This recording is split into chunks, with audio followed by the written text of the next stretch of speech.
Well, welcome, race fans, and all you folks out there that are interested in racing today. Should be a really interesting program as we are in Chapman, Kansas, which is about a 2-hour drive from Kansas City.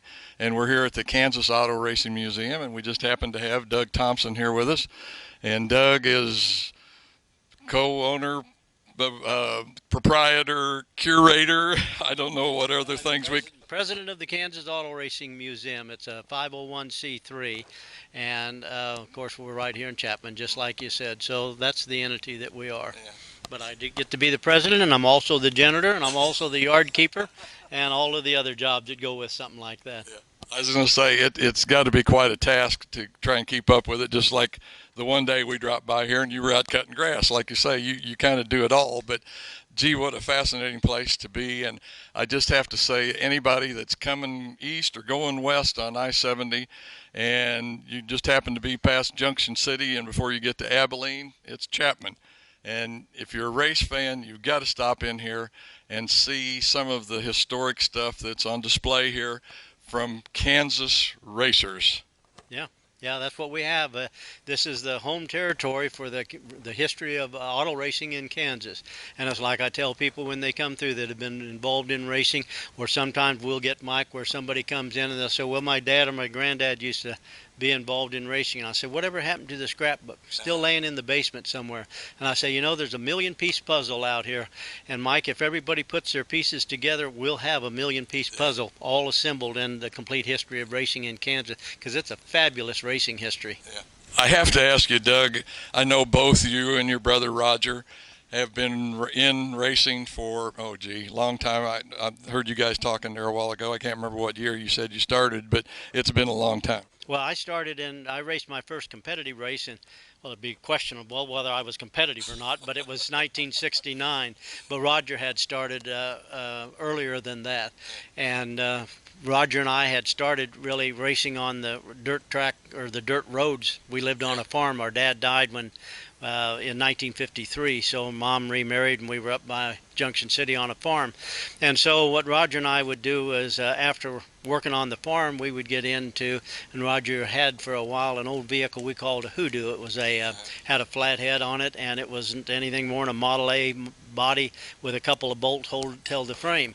And we'd get on that and we would casually drive out of the farmyard and then take off, and we would run that section, a 10-mile section. That's the way the counties are set up and the townships are, so you could run 10 miles and we'd come back to the same spot, and we would go just as fast as we could, just hanging on to it, and Roger would drive. I wasn't old enough to drive yet, but I'd ride with him, and how we ever survived that I'm not sure, but the neighbors would be pulled over to the side of the road because, as you can imagine, summertime in Kansas, still night, not much wind blowing, and that old sound would carry for a long way, and the neighbors were used to seeing us come flying by as fast as that old car would go, and we'd slide the corners and the neighbors would be off to the side, and we'd look at each other and say, why are they pulled over? Wonder what he's doing.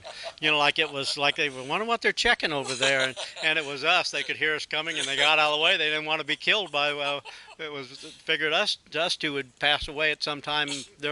Everybody would have just said when the accident happened, they said, well, of course, why wouldn't that have happened, but it didn't. And then gradually, as I got a little bit older, Roger's older than me by 3 years, and as I got a little bit older, we would get a second car, and so then we were able to start racing. And we didn't have access to the best of cars, so I'm sure I totaled out at least one car, maybe two cars before I was 12 probably. I have to ask you, because it seems like you and Roger have kind of kept your racing careers a little bit separate from each other, because Roger, tell me if I'm wrong, but he was always in open wheel, and you seem to always be like with the late model modifieds, things like that. Was that on purpose? Did you guys not want to race against each other, or is that just the way your interest went? No, it was just the way the interest went, although Roger drove late models later against us and was very good at it. We raced against each other in mini stocks, and I set in a couple of his sprint cars at an early time when he first got them. They just weren't comfortable for me. I didn't like them. I liked it. Didn't feel right for me. The pedals didn't feel right. Roger always told me, he said, well, if you would drive one of these for 50 laps, he said, you'd be just fine. You'd be comfortable with it, but I never I never really had a desire to. You know, the thing I wouldn't like would be that drive shaft turning in between my legs. Now that didn't bother me. It was just more the angle to where Yeah. the pedals were, and that was always his sport. He was good at it, and I watched him for years with it. So he was always good at that. But I gravitated another direction. I kind of understand where the museum thing comes from because you guys enjoyed racing so much over that number of years. And I guess in the back of my mind, I'm just thinking that you wanted to give back to racing because, this is for all Kansas racers here, and it's such a neat deal. Was that kind of behind your thinking on it? Well, in part, I set my wife down one day and I told her, I said, well, Connie, we hadn't been married all that many years now. We're almost 25 years now, and I think she thought I was going to tell her I was done racing, and instead what I said is, well, Connie, I want to start a museum. And she, well, museum about what? And I said, the auto racing, the history of auto racing in Kansas. And she said, where? And I said, I don't know. We're going to let the good Lord pick the spot. And ultimately the good Lord picked this place here, which was part of the property was a pig farm, part of it was a horse barn area, and part of it was a wheat field. And I told Connie when we drove through, I said, this is the place. Here, didn't even know if it was for sale, but we wound up acquiring it, and this is where the Lord placed us here.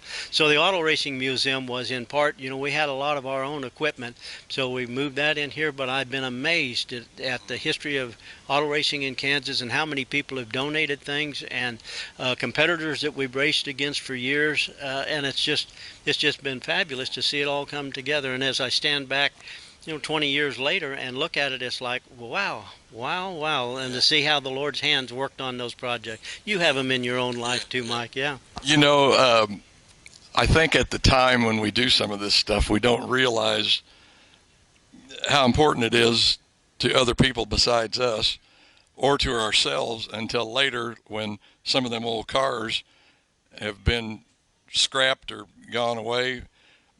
From my own experience racing RC cars, I've got some cars on the shelf down there I just can't part with. I've had them so long. I've had so many wins with them. And I'm sure you had something like that in your life, but it's just a shame that more of the big time racers didn't save more of their equipment. Yeah, really it is. And in our case, when I finished racing, we had won 368 feature events, and that's a lot of feature events. And the only way I knew that was we had one of the crew members who every time we would finish, kind of like with Tom Charles, he's got one of his cars in here, and he had a crew member. He said he would sort of just say, well, we won number blank. It's the only way I knew, because most of the racers wouldn't have an idea how many races they won, but we had a crew member, and he'd say, well, that's 288, and so forth, and there's sort of like a count on, and then when you get done, why, it's 368 feature events and 10 track championships, and won the state title 3 times and the nationals twice. And when you're in that process and you're doing it, it doesn't feel, you're always excited to win a feature and stuff, but until you look back at it historically, wow, that's an awful lot of wins. And the Lord just blessed us with those. Get back to the museum here a little bit. You were talking about most of the items. You started out with some stuff from you and Roger.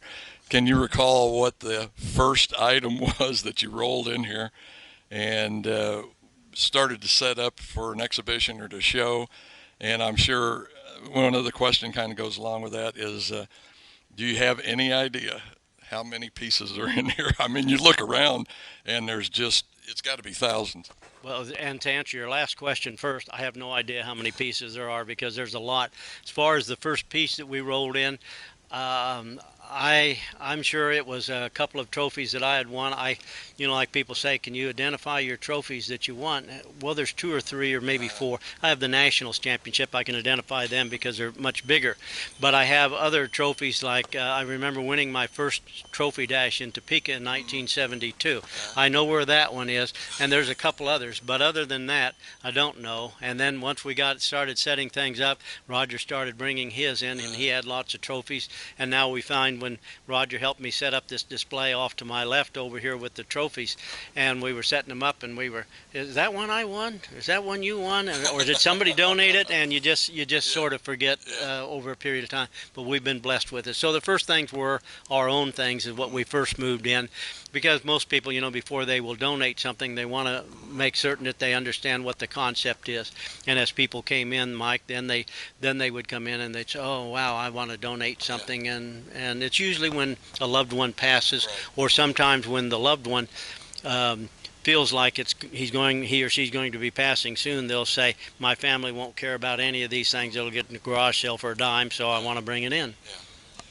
Like I say, just a fascinating place. Since we're standing in front of the truck here and we're going to be seeing different items as we go through the museum, like say Roger's going to drop in here with us in a little while to talk about some of the cars and stuff that are on display. But what about this one that's right here behind us? Well, this one here, we raced in the Craftsman Truck Series. This was in the first NASCAR race at Kansas Speedway. And after I'd raced in the NASCAR Goodies Dash Series for a few years, then we went into the Craftsman Truck Series.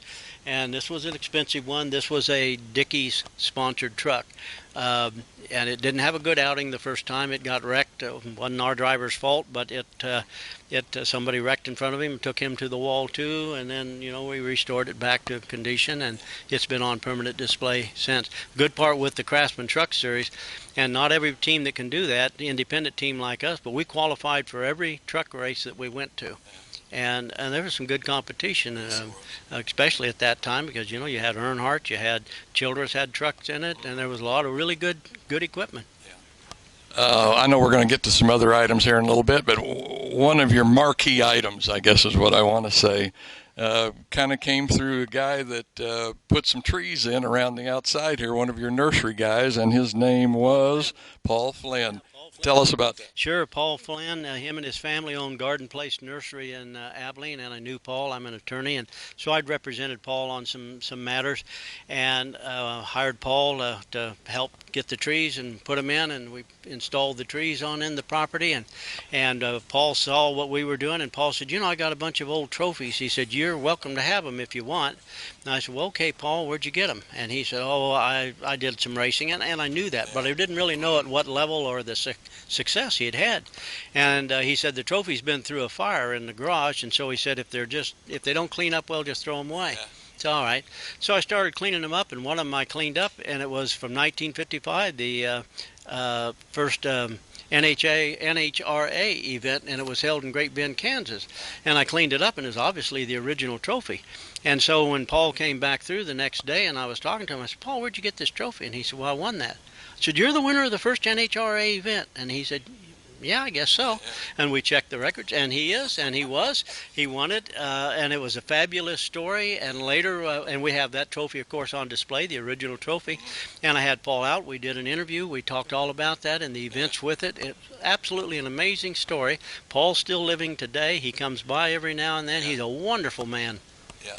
What a fascinating story to come by something that historic and so, great to have here in the museum. You've got to be absolutely pleased with that, I'm sure. Have you ever had any overtures from NHRA about maybe wanting to get that back? Yeah, I did.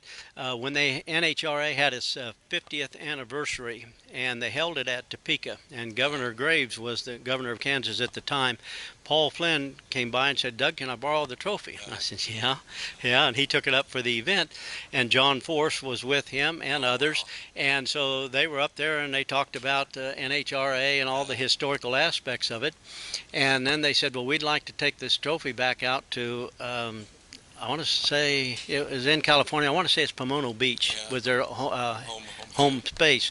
And Paul said, no, I borrowed this from Doug. It's going back to the Kansas Auto Racing Museum. So it came back, and we haven't had calls directly from them. I have from NASCAR because of the other trophy, but that was the only time NHRA wanted to get their physical hands on it and take it back with them. But fortunately, why Paul was there and said, no, I borrowed it. Okay. Since you mentioned it, we'll go ahead and go into that without skipping back to it later. The NASCAR trophy, of course, the first NASCAR race, I think, was run on the beaches in Florida. Is that where he won that, or where? But a Kansan actually won the first NASCAR race. He did. It was held at what was a place called New Charlotte Speedway. It's a half-mile dirt track, and the first winner was Jim Roper from Halstead, Kansas, and he actually finished second in the race. The winner was disqualified for having altered the right rear spring. The winner was from altering the right rear spring on the car.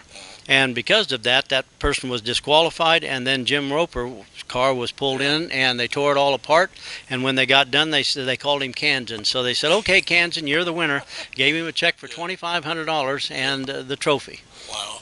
And there again, I'm sure you've heard from NASCAR about that. They'd probably love to have that. Lots of times, NASCAR, years ago, used to call about every 3 weeks or so, and anytime somebody new in their marketing division took over, and they would say, we need some help. That's the way it usually starts. How can I help you? Well, we'd like to borrow the NASCAR trophy. No, not going to send it to you in Charlotte. Why not? Because you'll never give it back, and I'm not going to win in a lawsuit to get my own trophy back in front of a judge in Charlotte with the NASCAR trophy. And so I said, I'll film it. I'll take pictures of it. I'll do whatever you want. You can come pick it up and hold it and do whatever you want, but it's not leaving. Not leaving. So there you go, folks. That's just two of the most fantastic items you can probably see anywhere. And they're right here in Chapman, Kansas. So like I say, if you are going down I-70 one way or the other, pull in here and take a look at them. I mean, it kind of gives you chills. The hair stands up on the back of your neck a little bit when you just look at them. And of course, I've had the opportunity to hold them. I don't know if you let everybody do that, but it's pretty unique as far as where NHRA and NASCAR are all today. Well, Doug, I think we're going to conclude this part. We've got a little bit of history here. We're going to grab Roger and maybe go back here and look at this sprint car. What do you think? You know, that'll be great, Mike. And what I want to thank you about here is that we have Mike Kraft coming out, award-winning reporter. And you do the footage. You do the footage for the Grassroots Racing Show. And I know a lot of you watch the Grassroots Racing Show. And there wouldn't be a Grassroots Racing Show without Mr. Mike and all of the work that he puts in, because he gives us excellent footage. Mike, thank you so much for your dedication to the racing community. Well, thank you, Doug. I know you helped me out a little bit on doing things, and I don't know what else to say. We wouldn't be shooting in HD probably if it wasn't for you. But anyway, let's grab Roger and go back and look at this sprint car. I think it's a Doug Wolfgang made sprint car. He has a Doug Wolfgang sprint car, and he has a Laverne Nance sprint car over here too. Yeah. Excellent, excellent cars. Let's go get them. Let's go, Roger.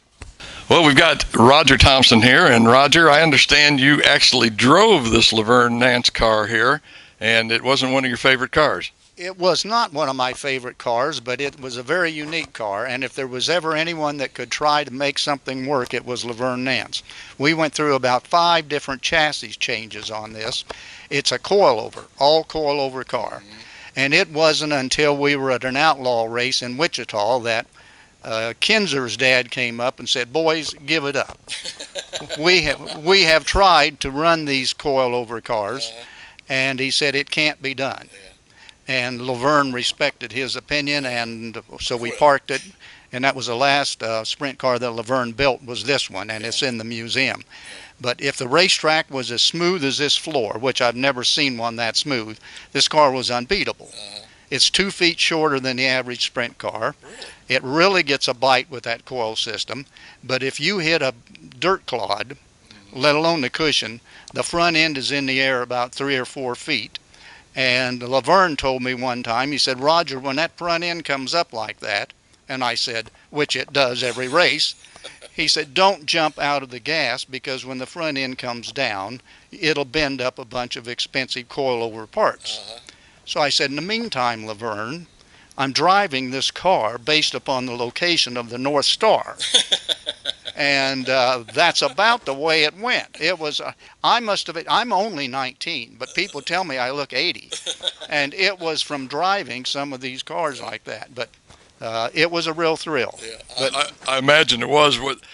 Was this, now, you were talking about running with the Outlaws. Were you running a 410 in this? I mean, I presume this was pre-360 days. no, this was 360. And we were running it the same night with the 360s, NCRA 360s, and the Outlaws were running the 410. But we were in the same pit area and stuff. And about what year was this? You probably said that, but my brain's already kicked it out. This must have been about 1990, somewhere in there, I think. So, like you say, it's really a pretty neat piece of equipment that would represent that era, other than no torsion bars, all coil springs. All coil springs. The only one I ever knew that ever had any luck with something like that, I think Sammy Swindell had one and ran it, if I remember right. But, gosh, that guy was a wizard with sprint cars. He couldn't make it work either. He tried to use transverse. They were parallel to the frame. tried everything. And I talked to him one time about it, and he said, this will mess with your brain because you can take the same car out on the same track with the same conditions and get a different result. So he tried it one season, but he went back to the standard torsion bar cars. Okay, I think that kind of covers this Laverne Nance. I don't know what else to say about it other than it is a sprint car. Do you, Roger, anything else you want to say about it? Well, there are a lot of unique features about this car. Laverne laid the radiator down flat, and so so we've got a very low hood. Then he put some foils in there that the air will hit the foils and drop down to the car. Like I said, it was 2 feet shorter. It was much lighter. We didn't have any weight restrictions. And if there was ever a guy that could genuinely invent something, it was Laverne Nance. He was one of the brightest fellows I've ever met. I was going to say some of those guys that are in racing, and it just shows the abilities that they got, but they're just such great fabricators and builders of stuff like this, stuff you never think about. We had his dirt champ car in the museum that runs at Terre Haute at the mile. And he figured out, these guys all run, it's in an afternoon race, they run these big hard tires, and they have, I think, about 80 gallons of gas, which is a lot of weight on the rear wheels, and as the gas burns off, the car gets lighter and looser. Laverne figured out that if he put 2 combine gears and a chain on the engine with a slip in the drive shaft, he could pull that engine back as the race continued. Really? And add the percentage weight, kept the percentage on the car the same, and the car just flew. He won a lot of races with that, but they finally outlawed it. This was a sanctioning body, but no restrictions on that rule. But he figured out 2 combine gears and a chain, and I can make this thing go. We've had it here for a long time. Take a guy from Wichita to think of that, don't you think? I think so, yeah. Okay, let's move on back to the other sprint car. Like I say, I think we've kind of covered this one pretty well. Let's go back and see what Doug Wolfgang's got waiting for us. Great, we'll do that. We're here at the Doug Wolfgang car here at the museum, the Kansas Auto Racing Museum. And Roger, I understand that Doug actually made this car for you guys, and you raced it and really did really well with it. Well, we did, but I would like you to restart this so we could hear that sound that you made when we started this. Yes, it's true, and Doug built this for us in about 1990, and it just was a really fast car right out of the box. The first time we took it to the racetrack, set it up, it just flew, and was a very good car, and we raced it for probably 8 years, and good time. I have to ask you, was it wing or non-winged as we see it here? It was winged, and we raced 2 wings. We had the smaller IMCA wing, and then we raced it in the Outlaws with a big wing. And a very fast car. We could be competitive with it. So there again, you were switching back, or did you just run 360 the whole time? No, we had a 410 engine as well. Now, was there any special features that Doug built into this for you? Not for me. This car was pretty much a standard. He would build about 10 or 12 cars a year, and you had to be on a list for him to build it. He came out when we started the museum and did an autograph session for us and agreed to build us a car. And his car's one thing that's unique about him is in the corner with the big wing on it, the left frame rail will bang off the ground. And both frame rails are parallel to the ground. And if you look at the left frame rail on this car, it's rusty because the paint's ground off. But that's one feature of his cars, but they do hook up and go. I have to also ask you, was this after he quit driving? Yes, he had been injured twice, and he'd had that wreck in Kansas City, and was burned. And then he was racing in the IMCA in Illinois, I think, and had a head-on collision with Gomer Pyle's nephew from Oklahoma, and he'd spun out and came back in there, and it took the top right off the car, and he was in a halo and was in the hospital for a long time. And he said that was the good Lord was telling him his racing career was over with. But he built cars after that, and he built a white one that we have in the museum that's brand new. We don't even have it assembled totally yet, but he made a lot of changes on that car, and we're really excited about it. I know. I think you guys made a show out of that, if I remember right, about the Doug Wolfgang car, about assembling it and putting it together here a year or two ago. Yes, we did, and no, it was longer than that because it was this car that we did the show on, Okay. and so it would have been several years ago. How many wins did you have? Do you have any idea, or did you keep track of that stuff? Or I never did keep track of it. Doug's kept track of a lot of these wins, but he always deletes a bunch of my wins. So there's been more wins than I get credit for, but I wouldn't know. I raced so many times, so many years for Shippert, and those were Walker cars and Edmund cars, and normally I would give my trophies to either Shippert or to somebody on the crew, and so I couldn't. Probably a total of races over the years probably approaches 500 features, I'd say. oh my gosh, really? But I started in 1958 with a Buick, and I should have been barred from the racetrack. If I had to drive with somebody that drove like that, I'd give it up. But we won nearly every race we were in for 3 years. Wow. And we did it demolition derby style, and nobody liked it. But the old Buick would get us through, and that's how I got started. I was gonna say they were tough old cars, weren't They they? were tough. They were tough cars. Okay, we're going to close this up here for a minute, and I think what we might do is we'll take a look at some of these older cars up on the top, Doug, and I'll video, and you can tell us what they are. Before we do, let me say what a pleasure it is to be on an interview with you. I have admired your work from the day you started, and I'm with Doug. If it hadn't been for you and all of the work you put in and your ability to interview the winning driver before the race is run is uncanny. But It's funny you mentioned that. I just did it a week ago. The sprint car race that I just sent you guys from 36. What's the kid's name? No, I can't think of it. But I interviewed 5 guys before the race, and he was one of them. So I bet it was Brown, wasn't it? no, Wasn't Brown? No, it was ASCS. Kid from Nebraska.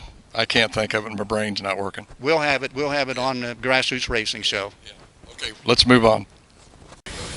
Well, Mike, you're looking at a car that's been a very popular car. It's owned by a friend of ours by the name of Bob Moore. And Bob's health isn't good right now, but he's had this car for a while, and this car is the River City Special. It runs an Offenhauser, and what's really unique about it is this car belonged to, or maybe didn't belong to, but was driven by Johnny Rutherford, who went on to have great success in the Indy Series. And Johnny was from Coffeyville originally, considers himself a Texan because he's been in Texas for so long. But this is one of the prized possessions. It's a stretch car, and it's longer in its length, and it's just a beautiful car. And when you look at some of the technology, because this probably raced in the early 60s, late 50s, early 60s, and this car would represent some of that technology, and you can see how dangerous it was for the drivers, because there's a what they call the old timers called a sissy bar, and the others would call a headache rack. And it's just the cars, thank goodness, have changed a lot. That the safety aspects are there, because the technology at this time would have been very difficult if you were involved in a serious accident. But that's Johnny Rutherford's car. Well, Mike, we're taking a look now. This is a sprint car, an early sprint car that probably raced somewhere in that 1960 to 62, and maybe even on into 63. And this car was driven by Jack Petty, and of course Jack's well known for the fire in Hutchinson in 1974. But this is one of the early sprint cars. Jack was very proud of this car. Jack's now deceased, and he won quite a few races with it. We have pictures in here of Jack having that car extended completely sideways, and it just represents again some of that technology. Not so much different in age from the Johnny Rutherford's car. And you take a look at the headers, and this is a small block V8 Chevy engine in it, probably a 283. There's no Nerf bars on the cars at the time, and again, this would have had the headache bar on the back, and that would have been pretty much it for it. The front wheels were extended out towards the front of the car. It's just just represented the technology at the time, part of that transition. Yep, got a quick change under it, and like I said, I know Jack was very proud of this car, and we're delighted to have it in here. Yeah, you actually looked over it. You didn't look through it. Well, Mike, this is a 1950 Buick owned by Dr. Mike Collison out of Missouri, and one of the things we try to bring into the Auto Racing Museum is the diversity of the cars.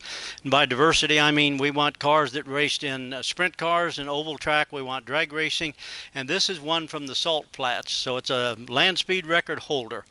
And Mike Collison and his friend found this car. It was sitting out in a field, and they were using it for a birthing of calves. And he found that car out there, and him and his friend took it, restored the race car. And then, if that wasn't enough, on a 1950 Buick that probably weighed, I don't know, 6,000 pounds, on a straight 8, they found a way to put a turbocharger on the car. And then they went out to Bonneville and they set land speed records at just under 144 miles an hour. When people come into the museum, they look at the beautiful finish on this car and they say, how in the world could anybody get a straight 8 1950 Buick to go those kind of speeds that we're talking about? But that's exactly what they did. And it's a beautiful car. We even have Mike Collison sent out his racing suit. We put the racing suit on the mannequin, and Mike's wife said if he only looked that good when the suit was on him.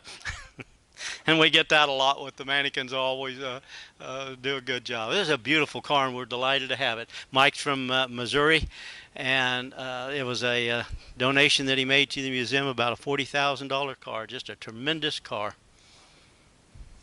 Well, Mike, this is a car that a friend of mine brought in from Kansas City. His name's Tom Charles. He's just a wonderful racer and really a marvelous guy.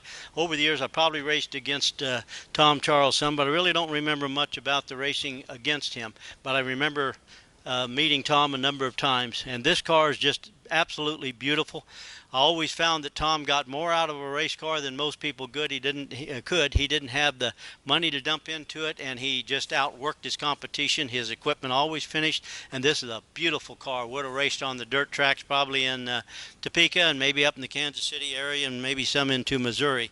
But Tom always had success. I know he won, probably something in excess of 350 feature events. And this is one of the cars, when people come through the museum, they always say, wow, that is a beautiful car. They say, whose is that? And I quickly tell them, it's mine. But then they see the name Tom Charles on it, and Tom's just a great guy, and we're delighted that he would feel comfortable placing this race car in the Auto Racing Museum. First class, clean, sanitary. That's just the way Tom kept his equipment. Excellent. Mike, this is a late model car that we have in the museum. This is a beautiful car, and this car never saw the racetrack. This is the Kansas Auto Racing Museum late model. It's a GRT car. I went down to Arkansas, picked it up, and it was sponsored. We owned the Jayhawk Racing Journal at the time, and it's, of course, Monte Carlo body. It's a fabulous race car, and it got caught in that situation whereby we picked up the late model to go late model racing, but at the same time we did that, I went into the asphalt racing with the NASCAR Goodies Dash. So here was a car that set, and when we came back from racing on asphalt and the dirt and the Craftsman Truck Series as well, why, we never went back to this car. So it's a brand new race car, just beautiful, and it's never got its chance to see the racetrack. And we're very proud of it, and proud of the workmanship that GRT put into it. Well, Mike, this is the Kansas Racing Products. It's a Ford Probe, 1994 Ford Probe. I raced this in the NASCAR Goodies Dash Series, which is 4-cylinder class. And this car, I had the privilege of driving this at the Daytona Speedway 4 times. We raced it at Charlotte and Bristol and other tracks, and we got 10th in the first NASCAR race at Homestead Speedway, which is south of Miami. Kansas Racing Products, of course, we make the inline 4-cylinder. We can make a inline 4-cylinder that runs a V8 Chevrolet head, V8 Ford head, including the Robert Yates head, or of course the Pontiac 4-cylinder head for which it was designed, or the Mopar. And the W5 head can fit on that one as well. Me and this car qualified probably in the 160 mile an hour, and then in traffic we could probably run, upper 170s, maybe 180 at Daytona, and it was tremendous. In traffic, you could pick up about 20 miles an hour in the draft, but by itself, it would have been, in the 160 mile an hour area, and we had a lot of fun racing this car. Well, folks, race fans, this is it. I mean, you talk about being at the pinnacle of the sport. I mean, NASCAR, that's what everybody in the world right now seems to want to get there, and to actually be standing here with a replica of the first NASCAR trophy is just unbelievable. And as Roger says, it's what, 73? No, did you say, Roger? Up there on top. But still, Doug, I'm just totally impressed. I just have to thank anybody that came by here and took a look at that or had the chance to see it. Like I say, you just have to ruffle your hair just a little bit. Well, you know, for Kansas to have the first NASCAR winner and first NASCAR trophy along with the NHRA, that's a tremendous compliment because people come in off of Interstate. We're right by Interstate at Chapman. People come off of Interstate and they assume the first winner was from North Carolina. And in reality, the first winner was from little town of Halstead, Kansas. And that's amazing. And we have the replica of it. The original trophy does not exist. It was destroyed many years ago because it was just another trophy. Nobody knew the significance of it. And when Jim Roper won it, it's like Jim said, why NASCAR didn't mean anything to us. You know, the big series at the time was the IMCA, and he would give away trophies or he just never worried about them. And the NASCAR trophy was one of those because that was the inaugural event. Nobody ever thought it would go on to become what it is today, I'm sure, back then. It was just bunch of them Southern boys getting together down there having a good time and banging bodies and whatever. But like I say, I can't say this enough. If you're going either way on I-70, I keep saying this, whether you're going east past Abilene, you run into Chapman. If you're coming from Junction City going west, you go to Chapman. You can stop in here at the Kansas Auto Racing Museum. Doug, man, I'm like I say, I can feel my hair kind of bristling a little bit back here. We're not done, though, folks. We're going to go over and look at the NHRA trophy. It's in a case, and it's a little dark back there. I hope you're going to be able to see it. But, gee, what this represents now is just crazy. I don't know how else to say it. Yeah, it's amazing that after that many years, the first trophy right here in the little town of Chapman. Yeah. Thank you, Mike. Okay, let's go look at the NHRA. Well, Mike, we're standing in front of the first NHRA, the National Championship Trophy. The first event was held in Great Bend, Kansas in 1955. The trophy you're looking at, I know it might be a little dark on your screen because it's dark back here where we're taking it, but the very first winner was from Abilene, Kansas. It was Paul Flynn, and we have quite a display on Paul, but the really important part about it is that's the original trophy. That is the original trophy to NHRA. And that represents lots of work, lots of planning, and then the same thing as with the NASCAR one. Nobody knew that the NHRA would become as popular and as big as it is now, but there it is. And we've got the first trophy for each of those major racing sanctioning bodies, North America. Well, guys, I don't know how to thank you enough to be able to come out here and do this. Doug, it's something we've talked about for a couple of years, and to have Roger here is even more impressive because I know what he adds to your shows and all. Of course, in the backdrop here, we have got the, what do you want to call it, small studio for the Grassroots Racing Show, which you guys do right here, and it goes out on how many different cable outfits? Well, it goes out on Eagle, and of course they have channels that go across the northern half of Kansas, southern half of Nebraska, and then it goes out on our website at grassrootsracing.org. So you get the show, and the show's really because of the loss of the Speed Vision, that show's become very popular, and because of your work, Mike. We get that footage in, we take your footage, we come into this studio, and then we finish out and make it into a show. So it's a 30-minute program, goes across Eagle and other locations. Man, you have got the total setup here. I mean, you guys, if you're still racing, you'd have plenty of shop room out there to still be working on race cars. You've got this studio set up in here, plus all of this historic stuff that's in this museum. I just can't understand why anybody wouldn't want to stop here and take a look at this. And once again, let me thank you, Roger, for being here. I was hoping you'd be here. You add a lot of, shall we say, character to the show. Too kind, but were you going to say some more things about, like, thank you? Or is that it? No, that was it. Just thank you and character. That's all. But Doug, once again, thank you for what all you do. And like I say, I know it's a labor of love what you do here because you're really giving back to racing for all the years that you guys were involved in it and what you got from it, and you're just giving back a little. And right back to you, Mike. You're giving back lots to the racers, and we really appreciate it. Racing's been good, and while it can be a bad thing sometimes, depending on how you use it, good Lord can turn it into a good event, and that's what's happened for us. Yeah. Well, folks, that's going to wrap it up here from the Kansas Auto Racing Museum in Chapman, Kansas. If you're anywhere in the region, you got to come here and look at the items and historical stuff that they've got on display. So thanks, guys. It was fun. Thank you, Mike. Thanks, Mike.